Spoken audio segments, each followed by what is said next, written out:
Film की शुरुआत 3 अप्रैल 2020 से होती है, जब वो पूरी दुनिया में खतरनाक वायरस तेजी से फैल रहा था। तकरीबन 3 लाख लोग इसकी लपेट में आकर अपनी जान से हाथ धो बैठे थे, तो इसीलिए अमेरिका और बाकी मुल्कों में कर्फ्यू लगा दिया गया ताकि लोग अपने घरों में ही रहे, बाहर न निकले। जिसके बाद हम एक फूड स्टोर यानी जहाँ खाने पीने का सामान मिलता है, वहाँ एक लड़के को देखते हैं जो कि घर का सामान लेने के लिए आया हुआ था। जी हाँ, तभी उसके पास किसी अनजान आदमी का मैसेज आता है जो उससे पूछता है कि पार्टी करें। तब ये पूछता है कि आखिर तुम हो कौन और ऐसे मैसेज क्यों कर रहे हो। तब वो अगला आदमी फिर से अजीब बात करता है कि अगर तुम्हें ये वायरस हुआ फिर हम पार्टी नहीं करेंगे, अगर तुम महफूज हुए तो पार्टी की जाएगी। तब ये फिर से उससे पूछता है कि भाई आखिर तुम हो कौन, पर वो कोई जवाब नहीं देता। अब जब ये काउंटर पर पैसे देने जाता है तो पीछे से वो इंसान इसकी तस्वीर बनाकर सेंड करता है, जो देख के काफी डर गया था, इसे अजीब लग रहा था। वो सोचता है कि कोई मेरे साथ शरारत कर रहा है मेरा पीछे करके। वो इस चीज को नजरअंदाज करके जब बाहर अपनी गाड़ी के पास आता है तो उस अनजान आदमी की कॉल आती है और तो वो पूछता है कि मैंने तुमसे कुछ कहा था पार्टी का, क्या तुम तैयार हो। ये सुनकर गुस्से में गाली देकर फोन बंद कर देता है, अपने घर के लिए निकल गया था। जैसे वो घर के अंदर आता है तो हम साफ साफ देख पाते हैं कि उसके घर में कोई और भी मौजूद है। घर का एक दरवाजा खुला हुआ था, ये जैसे वो बंद करता है तो एक मांस वाला आदमी इस पर हमला कर देता है। वो चाकू इसके हाथ में घुसा देता है, जिससे वो जख्मी हो गया था, उसे बहुत दर्द हो रही थी। तब वो कातिल को धक्का देकर अपनी जान बचाने के लिए कमरे में जाकर छुप जाता है। वो अपने हाथ की पट्टी करके एक बेसबॉल बैट लेकर बाहर जाता है उसका सामना करने के लिए। वो उसे ढूंढने लगता है,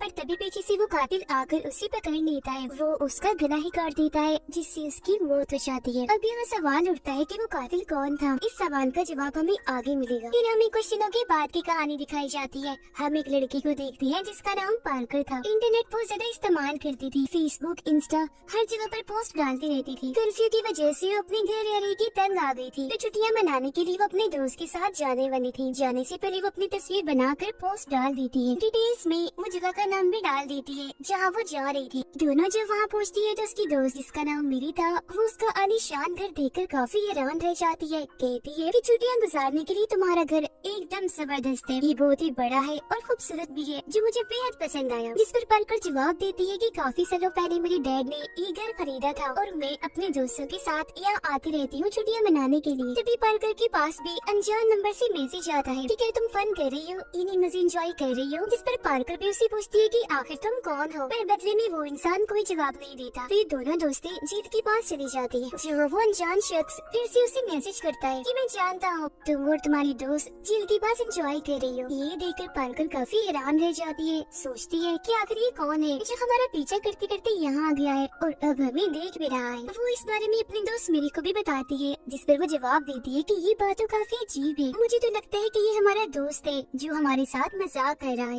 रात को जब ये दोनों साथ बैठी शराब पी रही थी तो तभी घर के बाहर एक गाड़ी आकर रुकती है। दोनों खिड़की के पास जाकर बाहर देखती है, जहाँ एक आदमी गाड़ी से बाहर निकलता है, पर उसने हुडी वाला कोट पहना हुआ था तो ये उसकी शक्ल नहीं देख पाती। वो आदमी दरवाजे पर आकर खटखटाता है। ये दोनों पूछते हैं कि कौन है, पर आगे से कोई जवाब नहीं आता। ये चीज पार्कर को अजीब लग रही थी। वो फौरन चाकू निकाल कर दरवाजे के पास जाती है। वो जैसे धीरे धीरे दरवाजा खोलती है तो वहाँ पर तो कोई भी नहीं होता, लेकिन जब उसकी दोस्त मेरी पीछे मुड़कर देखती है तो वहाँ उनका दोस्त था। पार्कर ने भी उसे देख लिया था, तो वो गुस्से में उसे पूछती है कि क्या बदतमीजी है। तो वो जवाब देता है कि नहीं, मैंने तो नहीं डराया, मैंने बस दरवाजा खटखटाया था, जब किसी ने नहीं खोला तो मैं पीछे के दरवाजे से अंदर आ गई। पार्कर उससे पूछती है मगर तुम यहाँ क्यों आए हो। वो कहता है कि जब तुमने पोस्ट डाली तो मैंने फौरन देख ली, मैं दरअसल तुम्हें सरप्राइज देने के लिए यहाँ आया हूँ। असल में पार्कर का ये दोस्त उसे पसंद करता है, लेकिन पार्कर उसके बारे में ऐसा नहीं सोचती थी। वो थोड़ी अलग थी, जिसने न सिर्फ इससे बल्कि कई सारे लड़कों से दोस्ती की थी। उसे कहती है कि तुम इसी वक्त फौरन मेरे घर से चले जाओ, क्योंकि मैं और बस मेरी ही यहाँ छुट्टियाँ मनाने आई है, तो तुम यहाँ मत रुको। वो कहता है मैं सिर्फ तुम्हारी खातिर इतनी दूर से सफर काट के यहाँ आया हूँ, तो अभी नहीं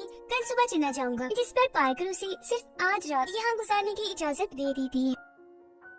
वो बोर हो रही थी, इसलिए बेसमेंट में जाकर डांस करने लगती है, जिससे वो काफी थक गई थी। उसका दोस्त पार्कर को रोककर एक वीडियो दिखाता है जो उसने इंटरनेट पर डाली थी, जब वो लड़के के साथ थी जिससे वो पार्टी में मिली थी। वो पूछता है कि ये लड़का कौन है और उससे तुम्हारा क्या रिश्ता है। पार्कर कहती है वो दरअसल मुझे लड़का अच्छा लगा था पार्टी में, तो इसलिए मैंने इससे दोस्ती कर ली। जिस उनको कहते हैं ये गलत चीज है, आखिर कब तक ऐसे करती रहोगी, मैं तुमसे शादी करके इन सब चीजों से तुम्हें दूर करना चाहता हूँ। पार्कर जवाब देती है कि ऐसा कभी नहीं हो सकता जो तुम सोच रहे हो, मैं तुम्हें बस अच्छा दोस्त मानती हूँ, इससे बढ़कर कुछ भी नहीं। इतना कहकर वो यहाँ से चली जाती है और और उसके दोस्त को बहुत बुरा लगता है। वो दुखी हो गया था। कुछ देर बाद वो दरवाजा खोलकर अपनी गाड़ी के पास आता है जरूरी सामान लेने के लिए। जी हाँ, तभी हम उसके पीछे मास्क मैन को देखते हैं जो कातिल था, और वो चुपके से दरवाजा खुला देकर घर के अंदर घुस जाता है। तो यहाँ पता चलता है कि जो मैसेजेस पार्कर के पास आ रहे थे वो ये मास्क मैन ये कातिल ही कर रहा था। पार्कर का दोस्त अपना सामान लेकर वापस अंदर आता है और दरवाजे को लॉक बंद कर देता है, जिसके बाद तीनों ही अपनी अपनी जगहों पर जाकर सो जाते हैं। पार्कर जब सो रही थी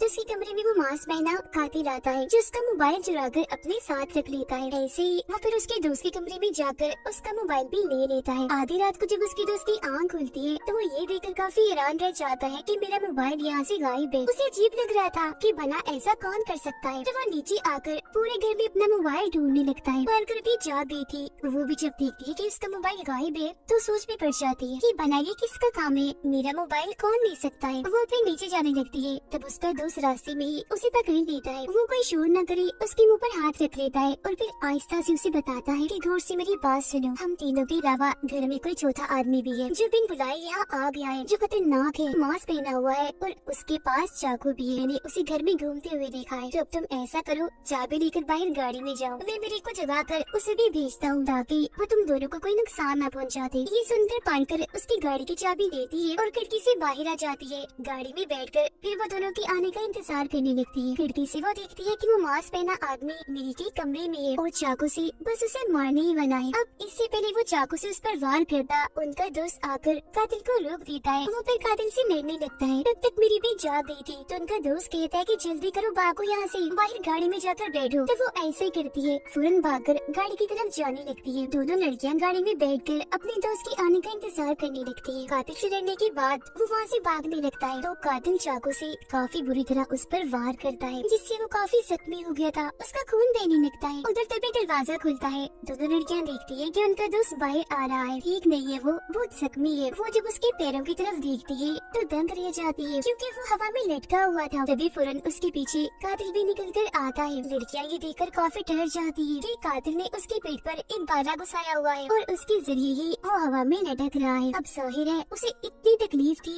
कि वो वहीं पर ही अपना दम तोड़ देता है। दोनों की डर से चिल्लाने लगती है और गाड़ी लेकर वहाँ से भागने लगती है। पर उस चालाक कातिल ने उनकी गाड़ी के सारे टायर पंचर कर दिए थे तो वो यहाँ से नहीं निकल पाते। लेकिन बेकाबू होकर गाड़ी एक पेड़ से आकर टकरा जाती है। उनका एक्सीडेंट हो गया था। गाड़ी जैसे रुकती है वो कातिल सामने आ चुका था। एक ईंट से उन पर हमला कर देता है। तो ये दोनों लड़कियां जल्दी से गाड़ी से उतरकर भागती है और वापस घर के अंदर आ गई थी। वो ऊपर वाले कमरे में जो सीढ़ियों के सामने था वहाँ जाकर छुप जाती है और दरवाजे को मजबूती से बंद कर देती है। पर तभी वो कातिल भी यहाँ आ गया था। दरवाजा पीटने लगता है। दरवाजा खोलकर वो जैसे अंदर आने की कोशिश करता है तो पार्कर उसे धक्का देती है। वो सीढ़ियों से नीचे गिर जाता है और इस दौरान उन दोनों को मौका मिल गया था यहाँ से भागने का।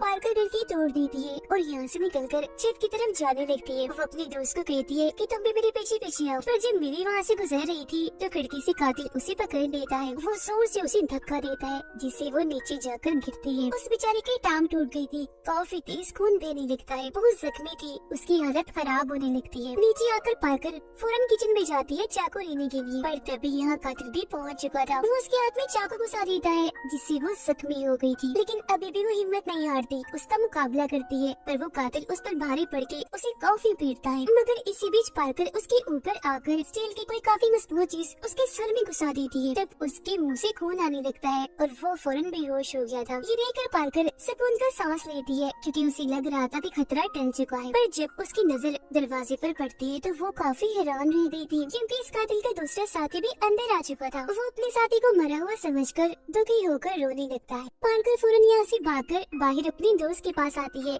ये चेक करने कि वो मर गई है या जिंदा है। तब उसे पता चलता है कि मेरी अभी जिंदा है, बस उसकी टांग टूटी है। तभी वो देखती है कि कातिल जोर जोर से चिल्ला रहा है और यहाँ उसके पास ही आ रहा है। तब वो मेरी को कहती है कि जल्दी से आंखें बंद करो, मरने का नाटक करो। ये कहकर वो खुद यहाँ से भाग जाती है और उसकी दोस्त ऐसे ही करती है। कातिल जब उसके पास आता है तो उसे लगता है कि मेरी मर चुकी है। तो वो उसे कुछ नहीं कहता और पार्कर के पीछे चला जाता है। पार्कर फौरन किश्ती पर चढ़ जाती है और चप्पू की मदद से चलाना शुरू करती है। वो काफी आगे आ गई थी, तो उसे देखकर कातिल आगे नहीं आता, किनारे पर ही रुक जाता है, जबकि पार्कर लगातार आगे बढ़ रही थी ताकि उस पार जो उसका पड़ोसी है उससे मदद मांग सके। कुछ दूर जाने पर वो काफी डर जाती है क्योंकि उसे पता चल चुका था कि कातिल पानी के अंदर ही है, जो उसका पीछे करते करते उसकी कश्ती तक पहुंच गया था। वो अब चाकू की मदद से नीचे से हमला करने लगता है, जिससे कश्ती में छेद बनने लगती है और एक बार पर आकर चाकू पार्कर के हाथ के आर पार हो जाता है, जिससे उसे बहुत दर्द होती है। इसीलिए वो पानी में कूदकर वहाँ से भागने लगती है। भाग के वो फौरन अपने पड़ोसी के घर तक पहुँच गई थी और अंदर भी घुस जाती है, जहाँ तभी उसका पड़ोसी गन लेकर आता है और उससे पूछता है कि तुम घर के अंदर क्यों घुस आई हो, आखिर तुम कौन हो। जिस पर वो घबराते हुए जवाब देती है, अंकल मैं पार्कर पहचाना नहीं, बचपन में आपकी बेटी के साथ खेला करती थी, आपकी पड़ोसन एक कातिल मेरे पीछे पड़ा हुआ है, तो फौरन आप पुलिस को कॉल कर दीजिए प्लीज। वो आदमी अब जैसे पुलिस को कॉल करने के लिए जाता है तो कातिल सामने से आकर उस आदमी को ही मार डालता है। उसकी गन लेकर वो पार्कर पर चिल्लाने लगता है, पर एक भी गोली उसे नहीं लगती। वो जल्दी से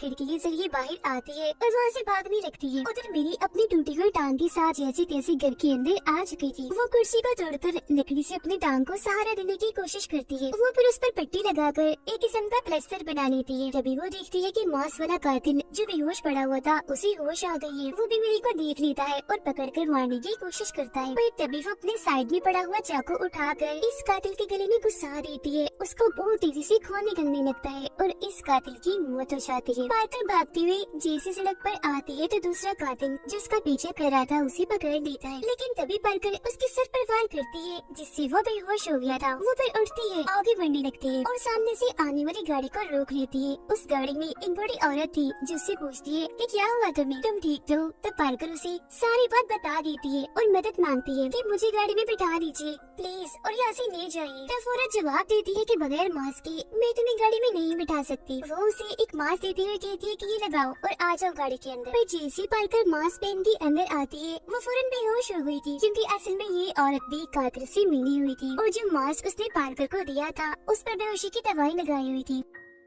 ये औरत फिर कातिल को भी गाड़ी में बिठाती है और ये लोग यहाँ से निकल जाते हैं अपने ठिकाने पर। तभी खिड़की से मिली देखती है कि वो लोग पार्कर को बंदी बनाकर गाड़ी में बिठाकर अपने साथ ले आए हैं। तो वो किचन में छुप जाती है उनकी बातें सुनने के लिए। वो उसे एक जगह पर लाकर पहले उसकी वायरस का टेस्ट करते हैं और फिर उसे होश में लाते हैं। वो पूछती है कि आखिर तुम लोग कौन हो और क्या चाहते हो, जिस पर वो गाड़ी वाली औरत और वो कातिल दोनों ही अपना मास्क हटा देते हैं। यहाँ हम देखते हैं कि ये दोनों बूढ़े कपल हैं। बूढ़ा आदमी पार्कर को बताता है कि किचन में जो लड़का मरा हुआ है वो हमारा बेटा है, जो सब तुम्हारी वजह से हुआ है। तुमने इसको भी और हमारे दूसरे बेटे को भी हमसे छीन लिया। पार्कर को जरा भी समझ नहीं आती कि आखिर ये लोग कहना क्या चाहती हैं। जिस पर औरत बताती है कि जब वायरस आया था तब सबको मना कर दिया गया था अपने अपने घरों से निकलने के लिए, पर तुमने बात नहीं मानी। तुम पार्टी में गई जहाँ हमारा बेटा भी आया हुआ था। तुम्हारी रिपोर्ट पॉजिटिव थी, यानी तुम्हें वायरस था। तुम हमारे बेटे से मिली और वायरस उसको भी लग गया, जो उसकी मौत की वजह बना। अब ये दोनों उस लड़की की ही बात कर रही थी जिससे पार्कर पार्टी में मिली थी, जिसके बारे में उसने अपने दोस्त को भी बताया था। वो दोनों अब कहते हैं कि आज तुमने हमारा दूसरा बेटा भी हमसे छीन लिया तो तुम भी अब नहीं बचोगी, और हमने तो उस इंसान को भी मार दिया है जिससे ये वायरस फैला था, यानी वही शुरुआत वाला आदमी। जो सुनकर पार्कर कहती है कि सब गलत है, मैं पॉजिटिव नहीं हूँ, मुझे कोई वायरस नहीं था। जिस पर वो उसे उसकी रिपोर्ट दिखाती है जहाँ पार्कर पॉजिटिव थी, उसे वायरस था। जब वो कहती है कि तुम अभी भी झूठ बोल रही हो, आखिर तुमने ऐसा क्यों किया। उधर चुपके से मेरी लैपटॉप लेती है, इंटरनेट इस्तेमाल करके पुलिस को मदद के लिए मैसेज भेजती है, पर उसका मैसेज पुलिस को नहीं जाता। इसीलिए वो अपने डैड से रब्ता करने की कोशिश करती है। बूढ़े आदमी को महसूस हो गया था कि कोई वाईफाई इस्तेमाल कर रहा है, तो वाईफाई की तारों को काट देता है। उसे शक होने लगता है। वो जाता है चेक करने जहाँ मेरे थी ही नहीं, मेरी बूढ़ी औरत के पीछे थी। उसके हाथ में औजार था। बूढ़ी औरत पर हमला कर देती है और ये दोनों उसे खिड़की से नीचे फेंक देती है। वो औरत बेहोश हो गई थी और अभी यहाँ से भागने लगती है। बूढ़ा आदमी जब वापस अंदर आता है तो अपने बेटे को ऐसे देखकर उसे बहुत गुस्सा आने लगता है। जब वो दोनों के पीछे जाता है उन्हें जान से मारने के लिए, लेकिन मेरी चाकू से उसका पैर काट देती है। पार्कर भी सामने आकर उसे धक्का देती है जिससे वो नीचे जाकर गिरता है। एक तेजधार औजार उसके आर पार हो गया था जिससे बूढ़े आदमी की वहीं पर मौत हो जाती है। जिसके बाद ये दोनों घर से बाहर आती है और गैराज की तरफ जाने लगती है जहाँ ये गाड़ी थी। उसे चलाने की कोशिश करती है तो देखती है कि उसमें तो पेट्रोल ही नहीं है। तो पार्कर जैसे ही पेट्रोल लेने घर के अंदर जाती है तो बूढ़ी औरत एक कुल्हाड़ी से उस पर हमला कर देती है। वो उसे जान से मारने वाली होती है कि तभी पीछे से मेरी आकर उस पर हमला कर देती है, जिससे वो पेट्रोल जो मेरी के हाथ में था बूढ़ी औरत पर गिर जाता है। तो मेरी बूढ़ी औरत की जेब से लाइटर निकाल कर उसे जला देती है और यहाँ उसकी भी मौत हो जाती है। फिर ये दोनों बाहर आती है और देखती है कि यहाँ पुलिस आ गई है। दरअसल पुलिस इन लोगों को ही बचाने के लिए आई थी, क्योंकि मैसेज जो सेंड नहीं हुआ था बाद में वो हो गया था। दोनों की ये जान बच गई थी। ये कहानी इधर ही खत्म हो जाती है।